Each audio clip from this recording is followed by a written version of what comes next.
The NFL playoffs are here. They are finally upon us. What we built all season towards, crown a Super Bowl champion. We're here.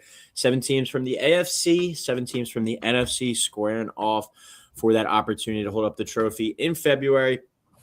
And this gets thrown around a lot, but I seriously don't remember the last time I looked at an NFL playoff bracket and I thought it was this wide open. You don't have a Patrick Mahomes this year. You don't have Lamar Jackson. I know he's ever been to the Super Bowl, but a mainstay in the playoffs over the last few years. You look at the NFC side, like the Eagles, I guess probably the most respected team. Maybe not the most respected team this year, but just like kind of history wise under Nick Sirianni and with Jalen Hurts and what they've been able to accomplish in the playoffs. But I really think there's a good case to be made outside of the Panthers and probably the Steelers, I guess you could say. I could look at every one of these teams and be like, if they're playing their A game, I can see them winning the Super Bowl. Maybe not the Chargers just due to all the injuries in the offensive line woes that they've had this year. I think they're ranked 31st or 32nd in every offensive line category.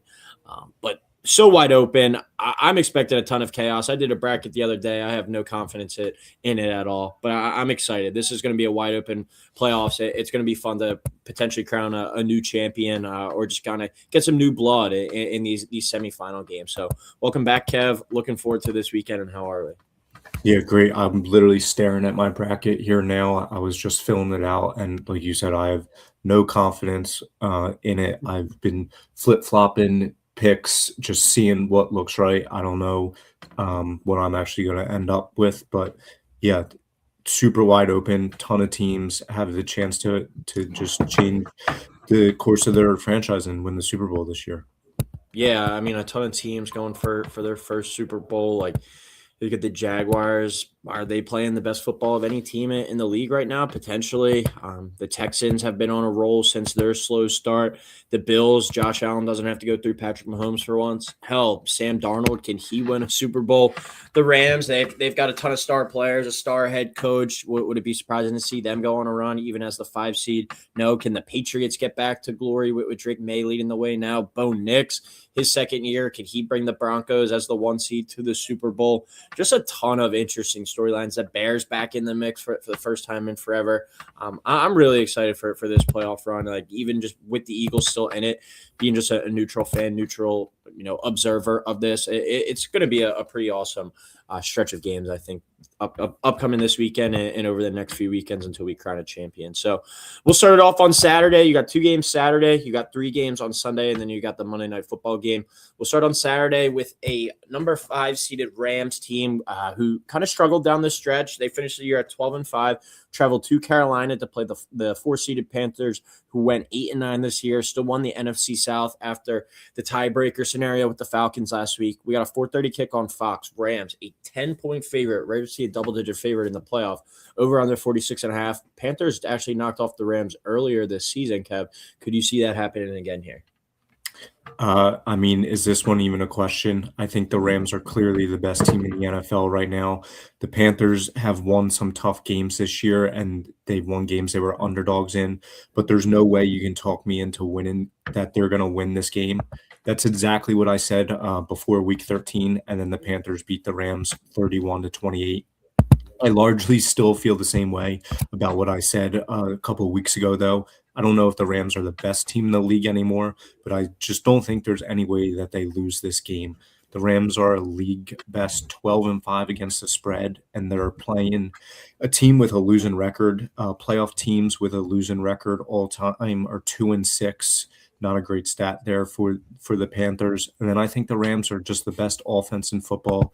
They have a very solid defense as well. Stafford's my MVP, and arguably his worst game of the year was against the Panthers a couple weeks ago. He threw a couple interceptions in that game. I don't see that happening again. I do think Carolina does seem to be a little bit of a different team when they play at home, and the Rams have lost 3 of their last 4 road games, but I just still don't see it happening here. I don't think Matt Stafford and this offense lose to Bryce Young and the Panthers in the playoffs. So I'm going Rams covering the 10, 30 to the Panthers 17, over 46.5. Yeah, the Rams are a weird team to kind of put your finger on. I feel like we spent a majority of the season saying like, what team do you trust the most in the NFC or even the NFL as a whole? A lot of people would have said the Rams. You know, with Stafford playing like an MVP, with arguably the best receiver duo with Puka and Devontae. Devontae obviously dealing with some injuries down the stretch. A really nice running back duo and Kyron Williams and Blake Corum, and obviously one of the top head coaches in the game in Sean McVay.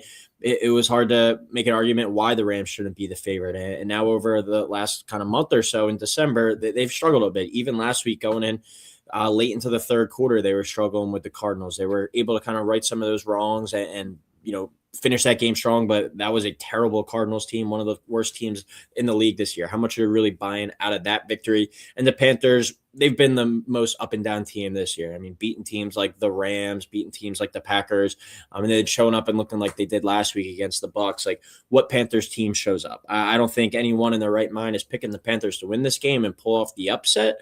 But I'm going to take them to at least keep it close within the 10 points. The Rams haven't been that great, and as you mentioned, Kev, the Panthers had kind of the defensive blueprint to slow Matt Stafford down and kind of started that cold streak for him. And I don't even know if you can call it a cold streak, but he was turning the football over just a little bit more than he was during the beginning of the season. Devontae Adams not being in the lineup over the past couple of weeks definitely hurts. 10 points is a ton for a playoff game. I'll give the Panthers the benefit of the doubt, keep it within 9. I'll go Rams 30, Panthers 21, Panthers plus 10, over 46.5. I think this is the one game where it's like, all right, if you got errands to run or like a family party, like you're trying to take care of that during this game, because after this, then we're on. I think we're going to have some pretty awesome games after this. So I'll take the Rams to win, but the Panthers to cover. All right, we go to Saturday night now, 8 o'clock kick on Prime, an NFC North matchup. Great rivalry here with the 7-seeded Packers at 9-7-1, traveling to the number 2-seeded Chicago Bears, 11-6, NFC North champion. Bears lose to the Lions last week, but still able to get to the 2 seed after the Eagles lose to the Commanders. Packers, though, a 1.5-point favorite on the road at Chicago, over under 45.5. Pretty wild for me to see this be the scenario, Kev. What are your thoughts on this matchup, and can the Bears pull off this technically upset here, according to Vegas? I'm going Packers winning this one, 27-23. So Packers minus 1.5, over 45.5. I do expect this game to be close. Both games they already played this year were extremely close, with both games essentially being decided on the final play of the game. The Packers won the first matchup, and then I think they absolutely just blew the second one. Jordan Love also got hurt in that game. It was Malik Willis for like the second half of that game. The Bears defense does concern me. They give up over 24 points a game, along with 361 yards per game. The bright spot for the defense, though, is the turnovers. They led the league with 33, but I'm concerned what happens when they don't get them.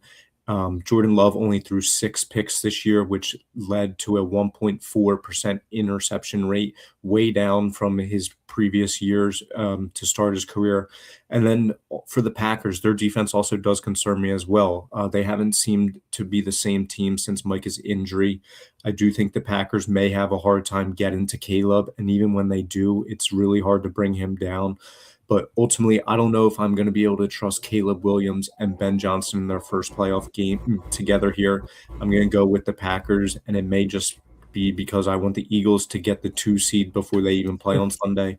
But I am going Packers with, I guess, the road favorite victory here. Yeah, I'm still kind of scratching my head at this one as to why the Packers are favored. I've seen it kind of flip back and forth in a lot of spots. Wouldn't be surprised at all to see the Bears by kickoff actually be the favorite in this one. But you brought up a great point. Like, it's the Bears have been a great story this year. They've had a lot of comebacks. That offense has been super fun. What do they look like in the playoffs, though? The first playoff game as a head coach for Ben Johnson, the first playoff game as a quarterback here for Caleb Williams. The Packers have been here, have made a couple runs in the playoffs under Matt LaFleur. What do they look like against a team with some experience, though? What do the Bears look like in this spot? It's a very fair question. But I've been on the Packers are a fraud watched for the past few seasons now. I've never been a full believer in Jordan Love. He's come up short, I think, a lot of moments. They've really struggled to be a consistent team week in, week out, and that's why I haven't been able to fully trust this team. Matt LaFleur, who knows? He might even be on the hot seat if they were to go one and done in this one. He doesn't have a contract past this season, so a lot remains to be seen with this Green Bay Packers organization, depending on this game. I really think missing Micah Parsons as well. They've had guys in and out of the lineup the past couple of weeks. Just so much has gone wrong, I think, for this Packers team. And the Bears, I think, are riding the momentum. Sure, it wasn't good to lose that game last week, but I think losing that game last week was kind of like a slap in the face to like, all right, it's playoff time now. We can't be coasting through games like this. We have to go out there and play a full 60 minutes because I think the one thing about this Bears team is they do a lot of their work late in the fourth quarter. If you get down on this Packers team and they're able to kind of lean on you with the run, they might be able to win this game and sneak it out like a 20-13, 20-17. The Bears got to get on this Packers team early because I don't think the Packers are equipped right now to kind of go out there and win a complete shootout. I did see there could be some snow in the forecast for this game, and I do think it's a coin flip with the Packers being a 1.5 point spread. It's kind of right there. Who do you trust more? I'm going to go with Caleb Williams and Ben Johnson. I think they've just shown the ability to make some more plays in the clutch time. They have that kind of fourth quarter magic, that fourth quarter spirit to them where never say die type of attitude, never out of the game. We've seen that time and time again this season. I think we see that again in this scenario. And I think the Bears come back in the fourth quarter to beat the Packers and make a statement win that they're the king of the NFC North, heading into next year. And you should respect that team and Caleb Williams and Ben Johnson moving forward. And that's who you're gunning for now. So I'm going to go with the Bears to win this one 30-24. Bears plus 1.5 here at home and over 45.5. Or we go to Sunday afternoon, the 6-seeded Bills at 12-5 at the number 3-seeded Jags in the AFC at 13-4. 1 o'clock kick on CBS. Bills 1.5 point favorite here. Over unders 51.5. Very similar to the last game with the road team being the favorite here. I think it's extremely disrespectful to the Jags. But what are your thoughts on this matchup, Kev? Yeah, I got the Bills winning close one, 31-28. So Bills minus 1.5, over 51.5. This one was super tough. Maybe the hardest game for me to pick this week because, in my opinion, your initial reaction is obviously the Bills. They have Josh Allen. There's no Mahomes, no Lamar, no Burrow in these playoffs. This is the Bills' year. But I don't know if it's going to be as straightforward as that. This matchup is really a matchup of strength on strength. The Bills led the league in rushing with 160 yards a game, while the Jags led the league in allowing only 86 rushing yards a game. If the Bills can't run the ball, it's going to really rely on Josh Allen. He's going to need to just be the ultimate Josh Allen and lead the Bills to the victory pretty much by himself, which I think he's obviously more than capable of doing. And then for the Jags, Trevor Lawrence has been playing the best ball of his career, but is going up against a Bills defense that is number one against the pass. I do really want to pick the Jags, but I just have a feeling that Josh Allen is going to have one of those games where he's just invincible. He's Superman, and he's going to be able to just beat the Jags pretty much single-handedly here.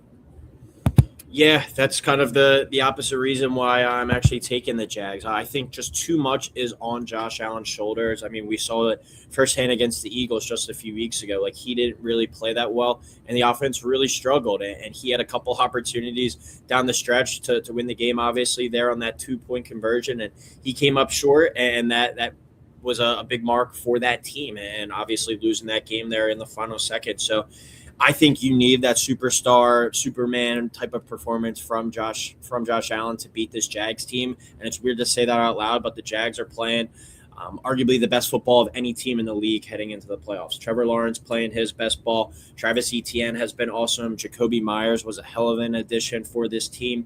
Brenton Strange has been a really solid tight end, and the defense comes to play. There's not many star players on that side of the ball, but it's been a really tough unit that's beaten some of the top teams in the AFC this year, and they've found a way to get better, I think, each and every week. Arguably the hottest team in the league heading into this one. I'm going to take them to protect their home turf. I think this is a game, too, that we just saw John Harbaugh. A lot of people surprised by that fire. I think if the Bills go one and done in this one, I could definitely see Sean McDermott being fired after another disappointing season in the playoffs. Heading into that new stadium next year, it might be kind of just time for a reset for Buffalo. So my prediction is the Jaguars win this game 27-24, cover the plus 1.5, under 51.5, just hits there. and Sean McDermott is fired after the game due to another disappointing postseason run, and Josh Allen yet again failing to make the Super Bowl. I like the Jags to win this one. Trevor Lawrence, I think, makes a couple plays late, and they get the win at home here. All right, we go to Sunday afternoon, a rematch from a few years ago in the NFC Championship. The 6-seeded Niners at 12-5, coming off a very disappointing loss at home to the Seahawks last week, where the number 1 seed was up for grabs. They're now forced to travel to number 3, Philadelphia, who's 11-6 on the season after losing last week to the Commanders. And when you look at the Eagles, they're 5-0 at home in the playoffs under Nick Sirianni. 4:30 kick on Fox here. Eagles, 4.5-point favorite, over under 45. Interested your thoughts on this one, Kev, because the 49ers, when they've looked their best over the past few weeks, that's been the best offense in the league. The Eagles defense, you could argue, is maybe the best in the league. So, a really good on good here, and a really struggling Eagles offense versus a really struggling 49ers defense makes for a pretty interesting matchup. Yeah, I'm going Eagles winning this one 27-17, Eagles -4.5, under 45. I think there's a great matchup for the Eagles. The Niners defense cannot get pressure on the QB. They get over just 1 sack a game. They allow over 100 passer rating per game to the opposing QB. I think Jalen Hurts will have plenty of time here, and I think he's going to play a super efficient game. I also expect the Eagles to run Hurts a little bit more. It seemed like they were dialing back his attempts towards the end of the season, saving him for the postseason. And then Hurts is also an insane 19-1 straight up at home versus teams with winning records. I think the offense will have a nice clean day, and then the defense will be able to limit the Niners offense. The Niners offense, though, like you said, is very, very good. I do think Purdy will be good for a turnover or two. He's thrown a pick in 3 straight games, and he has 6 in his last 7. The Birds have the second best opponent passer rating, and then also the best red zone defense in the league. I think the Niners have had an incredible season, but I think the injuries here will just be a little bit too much, and the Eagles team is just a little bit healthier and better as a whole overall. So I'm going Eagles winning by 10 here. Yeah, I think Philadelphia has earned the right, especially in the playoffs, where give this team the benefit of the doubt. Say all you want about the 49ers, that magical offense at times. Ricky Pearsall and Trent Williams didn't practice today, so those guys might not be in the lineup. But the Eagles at home with Jalen Hurts and Nick Sirianni, undefeated, 5-0. This team just wins. We know that this year on the offensive side of the ball has been a bit disappointing, but what if they continue to do? Win football games. They don't turn the football over. They win the turnover battle. They'll win the game. If Jalen Hurts goes out there and, like you said, Kevin, plays a clean game, doesn't turn the football over, you're going to force Brock Purdy into at least one with that Eagles defense. I think this is a really good matchup here for the Eagles as well. Now, can they take advantage of some of the 49ers' shortcomings on the defensive side where the defensive line hasn't been that great? Are they able to get a couple more downfield passing plays? Or the middle of the field where they've really struggled with the linebackers, are they able to exploit that over the middle of the field? Is Saquon able to get moving in the running game? We're still waiting for the Eagles to break out on offense against a team not named the Las Vegas Raiders or the New York Giants. Do we see that in this game? I'm not necessarily counting on it, but this team has a winning formula. And say what you want about the entire operation on the offensive side of the ball. As long as they take care of the football, they're going to be able to move the ball enough to at least get some field goals, hopefully a touchdown or two. And the defense, you're hoping to get them ideal field position. And the special teams maybe to make our player too.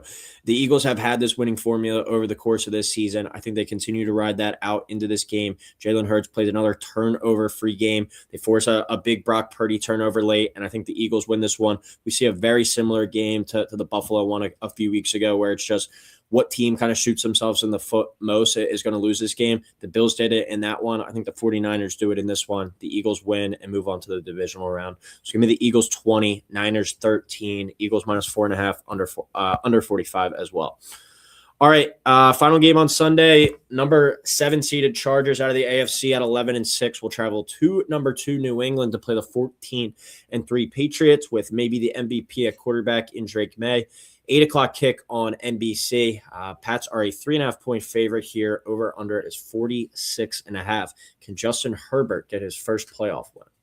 Yeah, I'm going, yes, he does here. Chargers 23 to the Pats 21. Chargers plus 3.5, under 46.5. Since 2002, first time playoff QBs have won only 35% of their games. I've already picked against Caleb and Bryce, and I'm going to do the same here, picking against Drake. He's had an incredible year, but this roster as a whole is not very good, and I think they benefited greatly from a very light schedule. The Pats' rush defense has been one of the worst in the league over the final third of the season, and then they are also horrible in the red zone. The Chargers, on the other hand, had the best opponent passer rating and the fourth ranked red zone defense. I think the Chargers will be able to have a well balanced game here. The defense will be able to limit Drake May, and the offense will be able to run the ball, and that'll open things up a little bit for Herbert. The concern here with the Chargers has been the same all year long. It's their offensive line. They need to be able to at least make things manageable for Herbert. As he's shown all year long, he can make big plays even when he's getting hit every play. So it's not they don't need to have an amazing game, but just protect him enough so he's able to make some big plays. So I'm going Justin Herbert does finally get his first playoff win here. Yeah, when I'm looking at this matchup and kind of looking at the AFC, like I think as long as the Chargers don't play a team with a star-studded pass rush, and if they were to win this game, they would play the Broncos next one. That sets up for a potentially tough matchup. You look at the Texans, maybe if they were to meet up down the line, that's a tough matchup. But when you look at the Patriots, I don't think that defensive line is necessarily a game wrecker. Sure, it's a solid unit on that. On that defensive side of the ball. But I don't think it's something that's going to completely overwhelm this really bad Chargers offensive line. So that's what it comes down to for me. Patriots at home, sure, it's a tough one. But another scenario, this Patriots group has never been to the playoffs. Drake May, his first playoff game. A lot of guys out there, their first playoff experience. Sure, Stephon Diggs has been there. Mike Vrabel has been there as a head coach, obviously, and has had some success. But this is a different ball game as well for Drake May. Does Justin Herbert get over that hump, get that first playoff win? People are going to say we're making excuses for him again, but you look at the numbers, you look at the stats, the 31st or 32nd ranked offensive line in basically every category. And he's found a way to still will this team to 11 wins. They can still run the football. The defense is really good. They're going to need to force Drake May into a couple turnovers on this one. I think that's the big thing. And is Justin Herbert able to take care of the football? Last year, we know against the Texans, he had his worst game of the season in the playoffs. I'm sure that's sitting there in the back of his mind. But this is a Chargers team that has found their ways to win all season. I think we see at least one upset here in the playoffs in this wild card round out of the AFC. So I'm going to go with the number 7 seeded Chargers to win as well, 24-20, Chargers plus 3.5. And I really like that under 46.5. I think we see a lot of runs in this game and probably what quarterback makes a big turnover late to make the biggest difference in this one. So give me the Chargers to move on as well. All right, we'll wrap it up with Monday Night Football. Number 5 seeded Texans at 12-5 at the Steelers, who are the 4 seed after winning the AFC North in that crazy game on Sunday night. They finished the year at 10-7, 8:15 kick on ESPN. Texans 3-point favorite over under 39.5. And I believe the Steelers have won 19 straight home games on Monday Night Football. Do you think they continue that streak here, Kev? I'm going no. I'm going the Texans winning a super low scoring game, 14-3. So Texans -3, under 39.5. The Texans defense, I think that's what will win this game in Pittsburgh in the cold.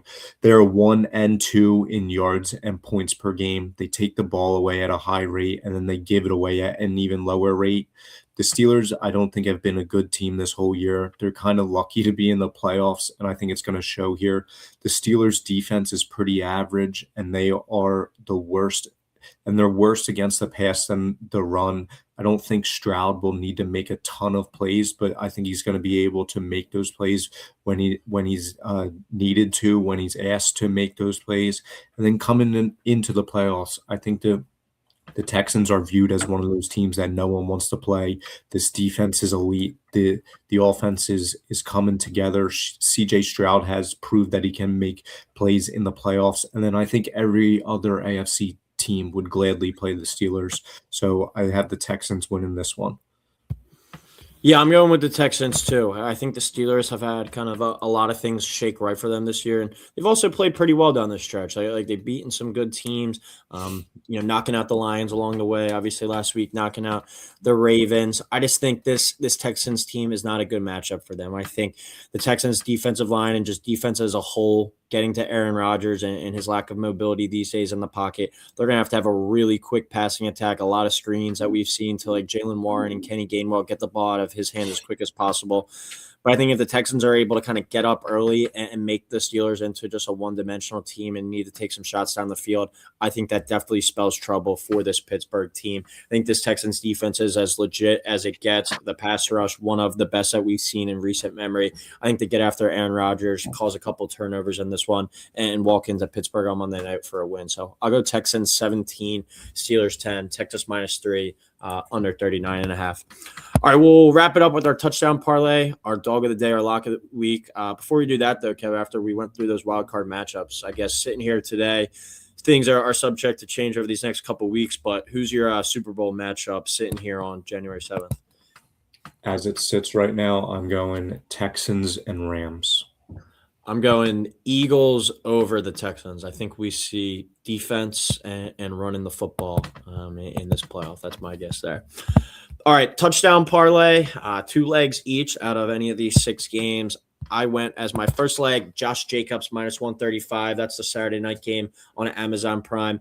Listen, when Josh Jacobs has been in the lineup this year and has been healthy, he's been a force. You get him the ball around the goal line, he's pretty much an automatic bet there for a touchdown. So I think we were able to see some points on this Bears defense this week, and especially with the conditions as well. If it's not ideal to be out there throwing the ball 30, 35 times, I think we see a heavy dose of Josh Jacobs and Emmanuel Wilson. Josh Jacobs reaps the benefits at the goal line. Yeah, my first leg, Devontae Adams -135 against the Panthers. He just scores touchdowns all the time. He seems to be fully healthy. He was a full participant in practice today. I think he's ready to go and gets in the end zone in his return. My other touchdown score, I'm going to go Dallas Goedert, +195 for the Eagles. He's been a touchdown machine this year, double-digit touchdowns. You're able to get him there at nearly +200. I think that's great value against a 49ers team that's been decimated at the linebacker spot. They're signing guys off the street to play this week. The Eagles are going to exploit one thing on this 49ers defense. It's definitely that lack of linebacker play. So I think Dallas Goedert to find the end zone this week, especially if the Eagles are in the red zone. He's been automatic down there this year. Yeah, my next leg, I'm going same game. Jalen Hurts +115 versus the Niners. I think the Eagles run him more this week and throughout the playoffs. And through 9 career playoff games, he has 10 rushing TDs. All right, dog of the day, our favorite underdog. I'm going to go with the Bears +1.5 at home against the Packers. As I mentioned, some books you might even be able to get them as the favorite right now. I think it's going to kind of flip back and forth. But as of right now, for the sake of our show, I like the Bears +1.5 at home to get it done on Saturday night against the rival Green Bay Packers. Yeah, my dog of the day, I picked the Chargers +3.5 against the Pats. So that's +160 on the money line. Lock of the week, I'm going with Eagles, 49ers under 45.5. I mentioned it during the breakdown, but I think we see a game very similar to what we saw against Buffalo a few weeks ago, especially if the Eagles are able to get up early. I think they kind of just take their foot off the gas, play a little bit conservative, and ride it out with the defense. Seattle showed kind of the blueprint of how to slow down that 49ers offense last week. I think the Eagles able to kind of emulate that this week, take care of the football. They're going to keep that game low scoring, and I think they win that one in the 20-13 range as I predicted. So Eagles, Niners under 45.5.